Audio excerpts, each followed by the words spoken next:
Social ಮೀಡಿಯಾದಲ್ಲಿ active ಆಗಿರ್ತೀರ, ಆಗಾಗ ಹೊಸ ಹೊಸ ಫೋಟೋ ಶೂಟ್ಸ್ ಎಲ್ಲ ಮಾಡಿಬಿಟ್ಟು ಆಗ್ತಾ ಇರ್ತೀರ. ಸೊ ಆಗ ಬರುವಂತಹ ಕಮೆಂಟ್ಸ್ಗೆಲ್ಲ ಚೆಕ್ ಮಾಡ್ತಿರ್ತೀರಾ ಅಂತ. ಅಂದರೆ ನನಗೆ ನನ್ನ ಫ್ಯಾನ್ಸ್ ಕಡೆಯಿಂದ ಬರೋ ಹ್ಮ್. ಒಂದು ಹೆಂಗೆ ಅಂತಂದರೆ ಕಂಟಿನ್ಯೂಯಸ್ ಏನಂತಾರೆ ಕಂಪ್ಲೇಂಟ್ ಹ್ಮ್.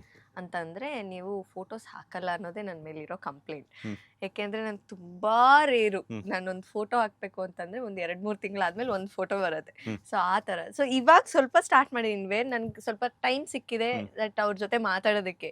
ಸೊ ಇವಾಗ ಏನಾದರೂ ಫೋಟೋ ಹಾಕಿದ್ರೆ ಅವ್ರು ಕಮೆಂಟ್ ಫಸ್ಟ್ ಹಾಕ್ತಾರೆ, ಹ್ಮ್. ಅಪ್ಪ ಫೈನಲಿ ಹ್ಮ್. ಏನೋ ಒಂದು ಹಾಕಿದ್ರಲ್ಲ, ಹ್ಮ್. ಫೈನಲಿ ನಮ್ಗೆ ನೋಡೋದಕ್ಕೆ ಸಿಕ್ತಲ್ಲ ಹ್ಮ್. ಅಂತ. ಸೊ ಆ ಥರ ಅಂದರೆ ಕಾಯ್ತಾ ಇರ್ತಾರೆ ಹ್ಮ್. ಪಾಪ ಅವರು. ಸೊ ತುಂಬ ಖುಷಿ ಆಗುತ್ತೆ. ಇತ್ತೀಚೆಗಷ್ಟೇ ರೆಡ್ ಕಲರ್ ಸ್ಯಾರಿ ಉಟ್ಕೊಂಡು ಒಂದು ಫೋಟೋ ಹಾಕ್ತೀರ. ಆ ಆ, ಫೋಟೋಸ್ಗೆ ಕಮೆಂಟ್ಸ್ ನೋಡಿದ್ರೆ ಯಾಕೆ ಭೂಮಿ ಇಷ್ಟೊಂದು ಕ್ಯೂಟ್ ಆಗಿದೆಯಾ, ಎಲ್ಲಿಂದ ಬಂದೆ ದೇವತೆ, ಆ ಥರ ಒಂದಷ್ಟು ಹೌದು ಹೌದು ತುಂಬಾನೇ ಹೌದು ಹೊಗಳ್ತಿರ್ತಾರೆ. ಸೊ ಹೌದು. ಆ ಕಮೆಂಟ್ಸ್ ನೋಡಿದಾಗ ಏನ್ ಅನ್ಸುತ್ತೆ ಭೂಮಿಕಾ ಅವರಿಗೆ ಅಂತ? ತುಂಬ ಖುಷಿ ಆಗತ್ತೆ. ಹ್ಮ್. ಆ್ಯಂಡ್ ಎಷ್ಟೋ ಜನ ನನಗೆ ಗೊತ್ತಿಲ್ಲ, ನನಗೆ ಹುಟ್ಟ ಹೆಸರು ಬಂದು ಲಕ್ಷ್ಮಿ ಅಂತಾನೆ. ಹ್ಮ್. ತುಂಬ ಜನ ನಾನು ಹೈದ್ರಾಬಾದ್ನಲ್ಲಿ ಹೋದಾಗಲೂ ನಾನು ಫಸ್ಟ್ ನೋಡಿದವರೆಲ್ಲ ಲಕ್ಷ್ಮಿ ಥರನೇ ಇದೆಯಾ ಅಂತ. ಅವ್ರಿಗೆ ನನ್ನ ಹೆಸರು ಗೊತ್ತಿರಲ್ಲ, ಇಲ್ಲ ಏನೂ ಗೊತ್ತಿರಲ್ಲ. ಬಟ್ ಅವ್ರ ಬಾಯಲ್ಲಿ ಬರೋ ಫಸ್ಟ್ ನೇಮ್ ಲಕ್ಷ್ಮಿ ಅಂತ ಹ್ಮ್. ಬರುತ್ತೆ.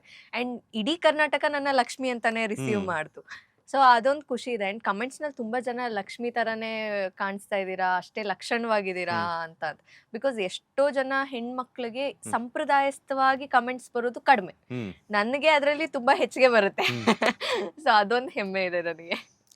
ಅಂಡ್ ಸಿಬ್ಲಿಂಗ್ಸ್ ಬಗ್ಗೆ ಹೇಳೋದಾದ್ರೆ? ಸಿಬ್ಲಿಂಗ್ಸ್ ನನ್ನ ತಮ್ಮ. ಹ್ಮ್. ಓ ಮೈ ಗಾಡ್, ಅವನು ಆ್ಯಕ್ಚುಲಿ ನಾನು ಈ ಡ್ಯಾನ್ಸ್ ರಿಯಾಲಿಟಿ ಶೋಸ್ ಎಲ್ಲ ಮಾಡುವಾಗ ಹ್ಮ್. ಅವನೊಂದು ಹವಾ ಮೇಂಟೈನ್ ಮಾಡ್ತಾ ಇದ್ದ ಹ್ಮ್. ನಮ್ಮ ಸೆಟ್ಗೆಲ್ಲ ಬಂದಾಗ್ಲೆಲ್ಲ. ಹ್ಮ್. ಏನಾದರೂ ತಗೊಂಡ್ ಬರಬೇಕು, ಏನಾದರೂ ಊಟ ತಿಂಡಿ ಹ್ಮ್. ಹತ್ರ ಹೋಗ್ಬೇಕು ಅಂತಂದ್ರೆ ನಾನು ಗೊತ್ತಲ್ಲ, ಹ್ಮ್. ಭೂಮಿಕಾ ಇದಾರಲ್ಲ ಅವ್ರ ತಮ್ಮ ಹಾ. ಕೊಡಿ ಹಿಂಗೆ ಅವನು ಅವಾಗ ಹಾ. ಚಿಕ್ಕದಲ್ಲಿ. ಓಕೆ. ಇವಾಗ ಹೆಂಗೆ ಅಂದ್ರೆ ಡೆಡ್ ಆಪೋಸಿಟ್. ಹ್ಮ್.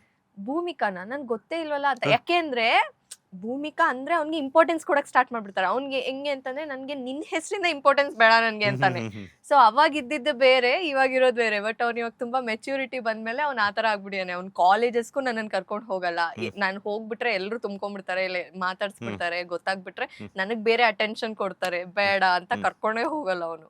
ಬಟ್ ಅಷ್ಟೇ ಸಪೋರ್ಟಿವ್ ಇದ್ದಾನೆ. ಹ್ಮ್. ನನ್ನ ನೀವು ನಂಬ್ತಿರೋ ಏನೋ, ನನ್ನ ಅಕೌಂಟ್ ಇಂದ ಹಿಡಿದು ನಂದು ಇನ್ಸ್ಟಾ ಅಪ್ಲೋಡ್ ಇಂದ ಹಿಡಿದು ಹ್ಮ್. ಫುಲ್ ಆಲ್ಮೋಸ್ಟ್ ನಂದು ಸೋಷಿಯಲ್ ಮೀಡಿಯಾ ಹ್ಮ್. ಅಂಡ್ ಯಾರನ್ನಾದ್ರೂ ಕಾಂಟ್ಯಾಕ್ಟ್ ಮಾಡ್ಬೇಕು ಪ್ರತಿಯೊಂದನ್ನು ಅವನೇ ನೋಡ್ಕೋತಾನೆ. ಅವನು, ಅಮ್ಮ, ಅಪ್ಪ ಹ್ಮ್. ಇವರೇ ನೋಡ್ಕೊಳ್ಳೋದು ಆಲ್ಮೋಸ್ಟ್ ನಂದು ಪ್ರತಿಯೊಂದನ್ನು. ನಾನೇನು ಅಷ್ಟು ಹ್ಮ್. ಸೋಷಿಯಲ್ ಮೀಡಿಯಾ ಆಕ್ಟಿವ್ ಇಲ್ಲದೆ ಇರೋದ್ರಿಂದ ಅಂಡ್ ನನ್ನ ಅಕೌಂಟ್ ಓಪನ್ ಮಾಡಿದ್ದು ಅವನೇ. ಸೊ ಹ್ಮ್. ತುಂಬಾ ಸಪೋರ್ಟಿವ್ ಇದ್ದಾನೆ ಈ ವಿಚಾರದಲ್ಲಿ ನನಗೆ, ಈ ಇಂಡಸ್ಟ್ರಿಗೆ ಬರೋದಕ್ಕೆ ಅಂಡ್ ಬಂದ ಮೇಲೂ ತುಂಬಾ. ಯಾಕಂದ್ರೆ ಒಬ್ಬ ನಟಿಯಾಗಿ ನೀವು ಇಂಡಸ್ಟ್ರಿಗೆ ಪಾದಾರ್ಪಣೆಯನ್ನ ಮಾಡ್ತಿದ್ರಿ ಅಂತಂದ್ಮೇಲೆ ಫ್ಯಾಮಿಲಿ ಸಪೋರ್ಟ್ ಅನ್ನು ತುಂಬಾ ಇಂಪಾರ್ಟೆಂಟ್ ಆಗುತ್ತೆ. ಸೊ ಹೌದು. ಫ್ಯಾಮಿಲಿ ಎಲ್ಲ ಒಪ್ಕೊಂಡ್ರ? ಯಾಕಂತಂದ್ರೆ ಒಬ್ಬ ಹುಡುಗಿ ಹೆಂಗಿರುತ್ತೆ, ಯಾವ ತರ ಇರುತ್ತೆ ಅಂತ ಅವರು ಸ್ವಲ್ಪ ಯೋಚನೆ ಮಾಡ್ತಾರೆ. ಸೊ ಹೆಂಗಿತ್ತು ನೀವು ಎಂಟರ್ ಆದಾಗ? ಹೌದು. ಅಂದರೆ ಆ್ಯಕ್ಚುಲಿ ನನಗೆ ಭಯ ಇತ್ತು. ಹ್ಮ್. ನನ್ನ ಫ್ಯಾಮಿಲಿ ತುಂಬ ಫುಲ್ ಪವರ್ಫುಲ್ಲಾಗೆ ನನ್ನ ಕಳಿಸ್ಕೊಟ್ರು. ಹ್ಮ್. ನೀನು ಮಾಡ್ತೀಯಾ, ನಿನಗೆ ಹ್ಮ್. ಆ ಕೆಪಾಸಿಟಿ ಇದೆ, ನಿನ್ಗೆ ಅದು ಇಲ್ಲ ಅಂತಂದ್ರೂ ನೀನು ಹೋಗಿ ಏನೋ ಒಂದು ಕಲಿತೀಯಾ ಹ್ಮ್. ಅಟ್ಲೀಸ್ಟ್ ಅಂತ. ಆ ಥರ ನನಗೆ ಸಪೋರ್ಟಿವ್ ಆಗಿದ್ರು ಫ್ಯಾಮಿಲಿ. ಹ್ಮ್. ಬಟ್ ನನಗೆ ಭಯ ಇತ್ತು ಒಂದು ಹ್ಮ್. ಕಡೆ.